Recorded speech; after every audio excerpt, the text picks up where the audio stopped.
But anyway, I want to know what my enemy's up to, because see, that's what he wants, man. He wants to bring this shame and condemnation. He wants to keep you up under this law. The sting of death is sin, and the power of sin is what? Is the law. If you are trying to go down the law, Jesus has already paid for this debt price that we've already sitting up here having not received, because people don't want to receive this yet, because we have gotten so sin conscious. And like I just said in Hebrews 10:22, God has sprinkled you from an evil conscience. And that's a sin conscience all the time, not knowing that you are the righteousness of God. Not knowing that you can get up every day and proclaim it out of your mouth that I am righteous, even though I may have missed this mark. Lord, you know what? Have mercy upon me, because mercy is due to us every morning. But I'm not trying to run to sin. Jesus got an antidote for sin. See, we don't put, like I said, we don't put sin way up here. And Jesus is way down here. But that's why people don't quit coming to church, because they don't want to know. They know how bad they are. Exactly. They know already how bad they are. So what they got to go to church for? Boy, you better quit on smoking them dang cigarettes. Boy, you better. I tell you what, you got them tattoos on your arm. Look at that earring on you. Boy, you going to hell. You going to hell, that's what you going to do. The Lord done already told me. You know, you better ask for forgiveness. He done already forgave me. Ain't nobody trying to hear that. Ain't nobody want to do that, man. I know I'm messed up. Right. So why do you want to know tell me what to do right. Yeah, don't tell me what I'm doing wrong. I already know what I'm doing wrong. I just got through smoking some crack. And you sitting up here telling me. I'm trying to get right. Yeah, trying to get right. Boy, you depressing me. Yeah, you been on that crack rock again, ain't you? Yeah, you going to hell. That's where you going. See, the Lord just told me, see, you ain't got enough faith. You ever heard that one before? Yeah. God said, you know what? In 1 Peter, I found out, you know what? In the first chapter, I saw what Jesus gave us a measure of his faith. And in Romans 12 and 3, we see that God allowed us a measure of his faith. So we only supposed to have a faith of a mustard seed, right? That's all we need. So people tell me, this is why it didn't happen for you, because you didn't have a way. Man, the finished work of Jesus has already been done. 2,000 years ago, that job that you're looking for right now has already been given to you. Prosperity that you're trying to get right now, God is already. Healing is out there, but see, but we won't get up and proclaim it every day out of our life. We wait. God has made doctors for us out there. Some people won't even go to the doctor. That's what he made us for. I'm just going to go on faith. And then your faith start working out because your knee's still hurting, and you don't know, well, I'm just going to, that Lord going to take care. Well, he gonna take care of it. But now there's the belief system gonna have to come in. It's gonna have to kick in. That's like the one that I always talk about was in the river, in the ocean, drowning. Yeah. God sent him a boat, send him this, send him that. Oh, Lord gonna save me. It's the same thing. Same way. And that's where we sit at today. There's too many rules and regulations that we're trying to go by, and we put ourselves right back up under the law of shame, guilt, and condemnation, ladies and gentlemen. That's where we sit at today. And I know religious folks ain't gonna believe it, because I didn't want to believe this when this man was telling me, but I tell you what, it set me free. I'm not trying to go out there to sin no more. I'm not trying to go out there, because see, Jesus already took care of that sin issue. If I paid for your house, Kerry, you had a house, and I done paid your house to you, Kerry. I done paid for your house, man. Look here, you ain't got to pay for this house no more. And you steady going back trying to pay them folks every month. Kerry, I done paid that debt off for you, man. And you steady going, no, bro, I got to go pay for this house. Kerry, the debt been paid. It's been paid. Past, present, and future sin that you out here trying to commit. I'm not trying to run the sin. I'm not telling people to go out there and sin. Now we're talking legalism, and that's why people get off into this. Well, you're talking about that grace message, and you people are out there sinning. Y'all, you sinning the same way I am. The same way. Thank God I need Jesus Christ, because he's doing a job. He's gonna keep on. 1 Philippians 1:6. He said until Christ get back, he's still working on me. I got a lot of things going on, man. But thank God that I don't have to live up under that compulsion of the law and doing all these rules and regulations and coming into church. And I got to work. Church is not your first option. I'm telling you right now, finding Jesus is your first option. Jesus, people are talking about what happened to this boy. Well, he found the Lord. How did he find the Lord? The Lord was never lost. You know, and I found the Lord. No, the Lord found you. You know, and man, we live up under this, man. So Romans 10:4 said, "For Christ is the end of the law for what? For righteousness." Romans 10:4. Romans 10:4. He said Christ is the end of the law. And I mean, when you read these whole verses, you know, you look at the audience, you look at the history, you look at the context. But if you look at the context and you keep reading the context, you know what? You take the text out of context, what do you get? Con. You get a con.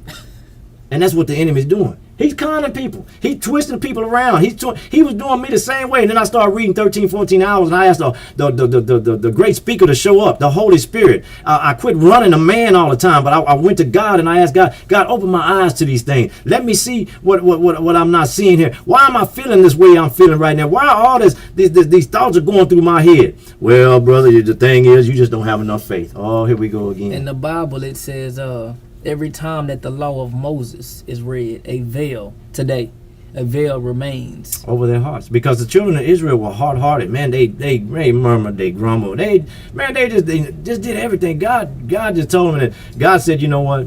He got mad on one time and he just told them, don't y'all even come to my mountain no more. Don't, if you touch it, you dead. Your animals, all of you. If you had a hunchback, you had a broken foot, you had scales on your face, if you was ugly, God said, don't you even come to my mountain. You couldn't even come to God freely no more.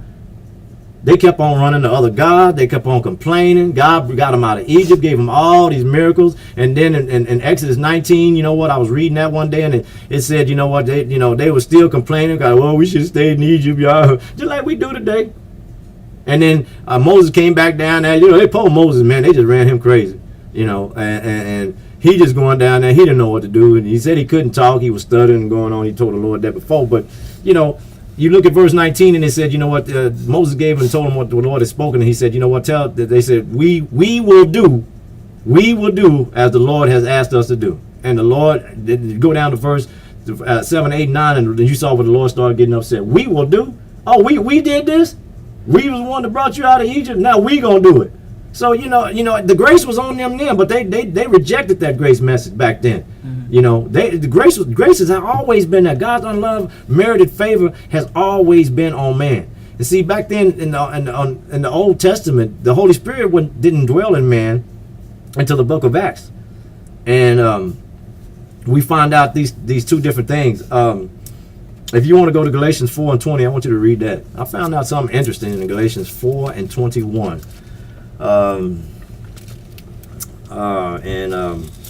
Interesting thing. But like I said, 1 Timothy says, this is Hagar and Sarah. Yeah, Hagar and Sarah. But I said, like in 1 Timothy, but we know that the law is good if a man use it lawfully, knowing that the law is not made for a righteous man. And like I said, there's nothing that I did to make myself righteous. Where are you reading it from? 1 Timothy. 1 Timothy. Chapter 1, 8 and 9. So the law is still good. And I'm going to get into Galatians where the law was our schoolmaster. It was our tutor. It led us to faith. And now that faith came, we no longer need a tutor. We with Jesus, man. That's what it's all over this new covenant. It's all over this, man. But we people are so steady focusing on the old covenant. It's confusing them. And it's good, but see, that's what Satan is trying to do. Before you do that, go to Luke 5:36. You got to go to that right there. I can tell you warming up now because you start going, here we yeah, because see, the Holy Spirit get to work with me. Go here, go there, but that's good, man. What we trying. Luke. Yeah, you in that book somewhere. You don't know what Luke is? No. I ain't talking about that Luke that owe you money. I'm talking about Luke. But no, and that's another thing, man. People, they get too serious about being Christians and stuff. Man, I'm gonna have fun with my Christianity, man. Right. God gave me a sense of humor. I'm gonna use it. Stuck me on that radio. I've been talking to folks, man. I know they got tired of me talking, and I didn't. I didn't. It was not after I heard that message. It was something. 1967. Luke 5 and 36. I want you to read Luke 5 and 36. If you ever get to it. It's 4. 5:36. This 5. 4. Yeah, you had 4 a while ago. I don't know, still on 4. 4 must be pretty long. Yes, so. All right, 5 and 36. Look what it says right there. He told them this parable. No one tears a patch from a new garment and sews it on an old one. I know what he's talking about. If he does, he will have torn the new garment, and the patch from the new will not match the old. And no one pours new wine into old wineskins. If he does, the new wine will burst the skins, the wine will run out, and the wineskins will be ruined. So what we seeing right there, Jesus used that parable just to show people you can't mix me with Moses. Because number one, they came from two different tribes. Right. Like I said, Moses came from the tribe of Levite, and Jesus came from the tribe of Judah. And I think in Ephesians it talks about that, the changing of the law, and the changing of the law, and